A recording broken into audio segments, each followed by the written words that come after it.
Hello students, welcome back to the platform of Vimla Vidyalaya classes.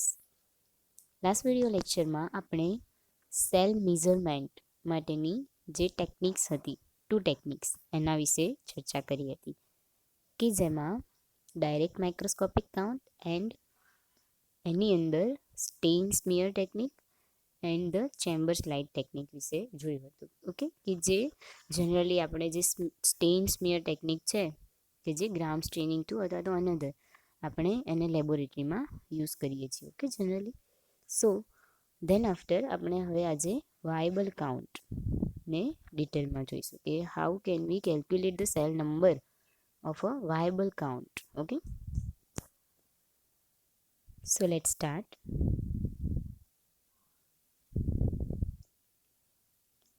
Viable count. In most instances, count showing living organisms present in the specimen has a high significance. Okay, એટલે કે ઘણી બધી એવી conditions છે કે જેની અંદર living organism જે સ્પેસિમેનમાં પ્રેઝન્ટ હોય છે અને લિવિંગ જે છે એ રીતે જ એને કાઉન્ટ કરવા એનું ઘણું સિગ્નિફિકન્સ છે. મતલબ કે it's okay. Therefore, growth measurement by viable count is widely performed. Okay, એટલે કે એને ગ્રોથ મેઝરમેન્ટ આપણે વાયબલ કાઉન્ટથી કરીએ તો એ વાઇડલી મતલબ કે એ પરફોર્મ થાય છે લેબોરેટરીની અંદર અથવા તો. Okay, so the method involves counting of living organisms present in the specimen by their ability to develop colonies on the solid media. Okay, એટલે કે આ મેથડ છે એની અંદર શું ઇન્વોલ્વ થાય છે તો કે first of all A living organism કે જે સ્પેસિમેનમાં રહેલા હોય છે એ સોલિડ મીડિયાની ઉપર કોલોની ડેવલપ કરી શકે છે. ઓકે, તો એ કોલોની જે ડેવલપ થાય છે એના આધારે આપણે એને મેઝર કરી શકીએ છીએ કે જેટલી કોલોનીઝ એટલા એ viable organisms, right? Okay, so when the organisms are introduced into a solid medium, usually agar media, okay, in a petri dish and incubated at optimum conditions of the incubation, they grow to form a colony. એટલે કે જ્યારે organisms છે અને આપણે solid મીડિયમમાં introduce કરાવીશું, જ્યારે એને આપણે ઇનોક્યુલેટ કરીશું. સોલિડ મીડિયમ મીન્સ યુઝ્યુઅલી આપણે એના માટે અગાર મીડિયમ યુઝ કરતા હોઈએ છીએ. ઓકે, સો જ્યારે અગાર મીડિયમમાં એટલે કે પેટ્રી ડિશમાં આપણે ગ્રો કરાવીશું અને ધેન આફ્ટર એને આપણે ઓપ્ટિમમ જે ટેમ્પરેચર યા પીએચ કન્ડિશન પર એને ઇન્ક્યુબેટ કરીશું. એનો ઇન્ક્યુબેશન જેટલો પીરિયડ એને ગ્રોથ થવા માટે જોઈતો હોય એટલા ટાઈમ માટે આપણે એને ઇન્ક્યુબેટ કરીશું. Then after they grow to form a colony, એટલે કે એ ગ્રો થશે, એ વાયબલ જે કાઉન્ટ છે એ ગ્રો થશે અને એક કોલોનીનું ફોર્મેશન કરશે, right? Okay, so since a colony can develop from a single cell, the number of colonies developing on the agar medium will indicate the number of bacteria inoculated. Okay, હવે એક જે colony છે એ એક બેક્ટેરિયમનું મતલબ કે indicate કરે છે, એક બેક્ટેરિયમ પ્રેઝન્ટ છે વાયેબલ બેક્ટેરિયમ એ ઇન્ડિકેટ કરે છે. ઓકે, સો આપણે જેટલી કોલોનીઝ ડેવલપ થાય છે પેટ્રી ડિશમાં, if 30 colonies are present in a petri dish, so we can measure that the organisms are 30. Okay, જે વાયેબલ ઓર્ગેનિઝમ્સ છે એ કેટલા હશે? 30 હશે. Okay, so they are also referred to as a colony forming units. Okay, એમને આપણે CFU તરીકે પણ ઇન્ડિકેટ કરી શકીએ છીએ, એટલે કે એવી રિફર કરી શકીએ છીએ કે colony forming unit through. Okay, so usually the medium selected for the purpose is one which allows growth of majority of the bacteria present in the specimen. Okay, એટલે કે જે મીડિયમ આપણે સિલેક્ટ કરી હોય છે આ પર્પસ માટે એ mainly આ ઓર્ગેનિઝમનો ગ્રોથ એલાઉ કરે છે અને મેજોરિટી ઓફ જે બેક્ટેરિયા છે એ બધા જ કે જે આ સ્પેસિમેનમાં પ્રેઝન્ટ હોય એ બધા જ આ મીડિયમ ઉપર ગ્રો કરી શકતા હોય છે. ઓકે,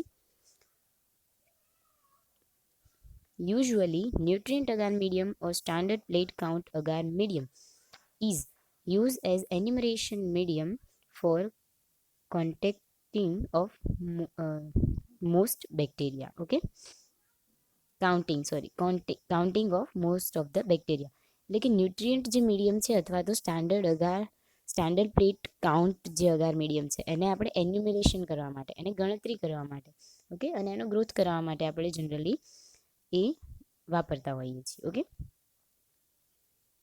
સો એની અંદર ફર્સ્ટ ઓફ ઓલ આપણે જે techniques employ for the purpose are pour plate technique or spreader plate technique. Okay, એટલે કે આ જે ટેકનિક્સ છે આના માટે જે યુઝ થાય છે વાયબલ કાઉન્ટ માટે, તો એ છે પોર પ્લેટ ટેકનિક પણ યુઝ કરી શકીએ છીએ અથવા તો સ્પ્રેડર પ્લેટ પણ ટેકનિક યુઝ કરીશું. પોર પ્લેટની અંદર આપણું જે સસ્પેન્શન છે એને આપણે જે ન્યુટ્રિયન્ટ ટોપ અગાર હોય છે એની અંદર એડ કરવાનું અને પછી એને પ્લેટમાં પોર કરવાનું હોય છે. Okay, and secondly spreader plate technique, તો કે સ્પ્રેડર પ્લેટ ટેકનિકની અંદર આપણે સ્પ્રેડર થ્રુ જે સસ્પેન્શન છે એને ન્યુટ્રિયન્ટ અગાર પ્લેટ ઉપર સ્પ્રેડ કરવાનું હોય છે અને બંનેને ઇન્ક્યુબેટ કરવામાં આવે છે પછી. ઓકે, જે આપણે ફર્ધર આગળ ડિટેલમાં જોઈશું. Okay, so first of all a proper ડાયલ્યુશન of specimen is selected four the purpose of counting. Okay, first of all કે આની અંદર બેક્ટેરિયમનું તમે ઇનોક્યુલેશન સ્પ્રેડ પ્લેટમાં કરો અથવા તો પોર પ્લેટ થ્રુ કરો, નો મેટર વોટ, બટ એના પહેલાં આપણે એનું ડાયલ્યુશન કરાવવું નેસેસરી છે, રાઈટ? બિકોઝ તમે કોઈ સ્પેસિમેન લો છો એની ડેન્સિટી વધારે છે. ઓકે, અને તમે ડાયરેક્ટલી જો એને પ્લેટ ઉપર પોર કરશો અથવા તો સ્પ્રેડ કરી દેશો તો એ ગ્રોથ છે એકદમ લોન ગ્રોથ મળશે, એકદમ ભેગો જે ગ્રોથ મળશે, એની અંદર તમે પછી કોલોની કાઉન્ટ નહીં કરી શકો, રાઈટ? સો જે ડાયલ્યુશન કરાવવું છે એ જરૂરી છે. Okay, so usually the specimen is serially diluted 10 raised to minus 1, 10 raised to minus 2 and 10 raised to minus 3 and so on depending on the initial cell density.